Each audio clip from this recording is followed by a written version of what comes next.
Et quand ils virent l'étoile, ils se réjouirent d'une fort grande joie. Matthieu chapitre 2 verset 10. Quelle joie ont dû ressentir les mages à la vue de cette étoile. Nous pouvons imaginer leur déception lorsqu'ils constatèrent qu'une étable était en fait le palais du Messie, et que sa pauvre mère était la seule qui pouvait le servir. Cependant, ces mages savaient qu'ils ne s'étaient pas trompés. Ayant trouvé le roi qu'ils cherchaient, ils lui offrirent leur présent. Celui qui recherche Christ avec humilité ne sera pas étonné de le trouver, lui et ses disciples, dans de simples demeures, après l'avoir cherché en vain dans des palais et des villes surpeuplées.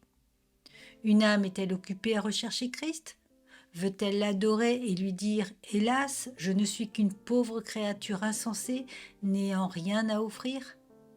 En fait, cette âme dispose d'un cœur, même s'il est indigne du Maître, sombre, dur et infect.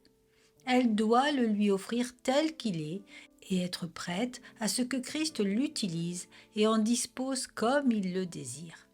Il le prendra et le rendra meilleur. Jamais cette personne ne se repentira de lui avoir donné. Jésus transformera cette âme à sa propre ressemblance et entrera en elle pour toujours.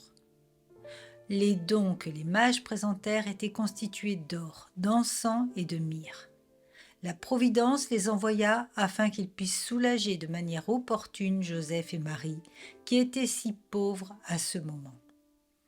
De même, notre Père céleste, qui sait ce dont manquent ses enfants, utilise certaines personnes pour subvenir aux besoins des autres. Il peut pourvoir à toute nécessité, même jusqu'aux extrémités de la terre.